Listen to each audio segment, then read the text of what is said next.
दुनिया का सबसे प्रदूषित शहर लोनी। जहरीली हवा से घुट रहा लोगों का दम।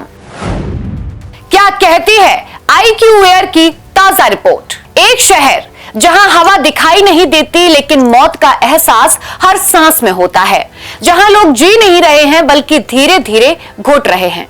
उत्तर प्रदेश का लोनी आज दुनिया के नक्शे पर एक खतरनाक पहचान बना चुका है।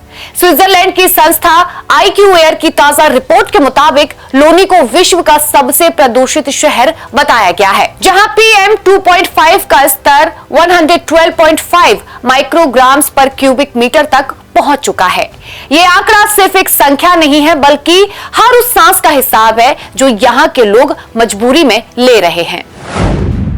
भारत के सबसे प्रदूषित शहर, यूपी का गाजियाबाद और लोनी, असम का बर्निहाट, न्यू दिल्ली, पश्चिम बंगाल का उला शामिल है। PM 2.5 ऐसे सूक्ष्म कण होते हैं जो हवा में घुले रहते हैं और सीधे हमारे फेफड़ों में जाकर जमा हो जाते हैं। ये कण इंसान के बाल से लगभग 30 गुना छोटे होते हैं। ये जलने की प्रक्रियाओं, फैक्ट्रियों और प्राकृतिक कारणों से बनते हैं और हमारी सांस और दिल की सेहत के लिए बेहद खतरनाक होते हैं।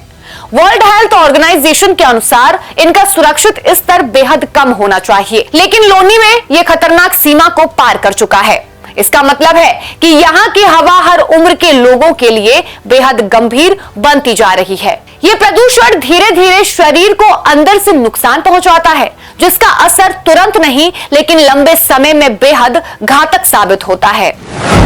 IQAir रिपोर्ट के अनुसार पाकिस्तान दुनिया का सबसे प्रदूषित देश है, बांग्लादेश दूसरे स्थान पर है, तजाकिस्तान तीसरे स्थान पर आता है, चौथे स्थान पर, कांगो 5वें स्थान पर और भारत दुनिया का छठा सबसे प्रदूषित देश है।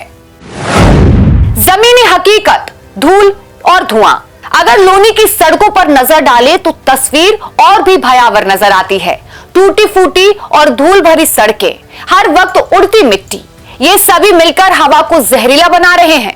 छोटे छोटे कारखानों से निकला काला धुआं बिना किसी फिल्टर के सीधे वातावरण में घुल रहा है।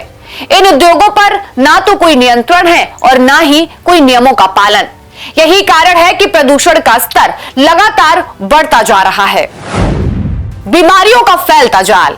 इस जहरीली हवा का सबसे बड़ा असर लोगों की सेहत पर पड़ रहा है। डॉक्टरों के मुताबिक लोनी में सांस लेने से जुड़ी बीमारियां तेजी के साथ बढ़ रही हैं। अस्थमा, एलर्जी और फेफड़ों से जुड़े संक्रमण आम लोगों में ज्यादा फैल रहे हैं। बच्चे हो या बुजुर्ग, सभी लोग इससे प्रभावित हैं। बच्चों का बाहर निकलना कम हो गया है, वहीं लोग दिन भर मास्क लगाने को मजबूर हैं। हर घर में कोई न कोई व्यक्ति खांसी या सांस की समस्या से जूझ रहा है। कौन है इस लापरवाही का जिम्मेदार? सबसे बड़ा सवाल यही उठता है कि आखिर इस स्थिति के लिए जिम्मेदार कौन है? अवैध उद्योग, खराब इंफ्रास्ट्रक्चर और प्रशासन की ढिलाई, ये सभी कारण इस संकट को और गहरा बना रहे हैं। प्रदूषण नियंत्रण के लिए नियम तो मौजूद है, लेकिन उसका पालन जमीन पर कहीं नजर नहीं आता। अगर समय रहते सख्त कदम नहीं उठाए गए तो हालात और भी बिगड़ सकते हैं। समाधान की जरूरत। इस स्थिति से निपटने के लिए तुरंत और ठोस कदम उठाने होंगे। अवैध उद्योगों को बंद करना होगा, सड़कों की मरम्मत और प्रदूषण नियंत्रण के लिए कड़े उपाय लागू करने होंगे। साथ ही लोगों को भी जागरूक करना होगा ताकि वे अपने और अपने परिवार की सेहत की रक्षा कर सकें। लोनी, जहां अब हवा सिर्फ बहती नहीं है बल्कि जहर बनकर हर सांस में उतरती है, जहां लोग जी तो रहे हैं लेकिन खुलकर सांस लेने का हक उनको नहीं है। स्विट्जरलैंड की संस्था IQAir की रिपोर्ट ने खतरे की घंटी बजा दी है, लेकिन सवाल अभी भी वही है, क्या सिर्फ रिपोर्ट से हालात बदलेंगे या फिर इंतजार करना होगा किसी और बड़े संकट का? फिलहाल के लिए इस वीडियो में इतना ही। ऐसे ही तमाम वीडियो देखने के लिए जुड़े रहिए प्राइम न्यूज के डिजिटल प्लेटफॉर्म के साथ। नमस्कार।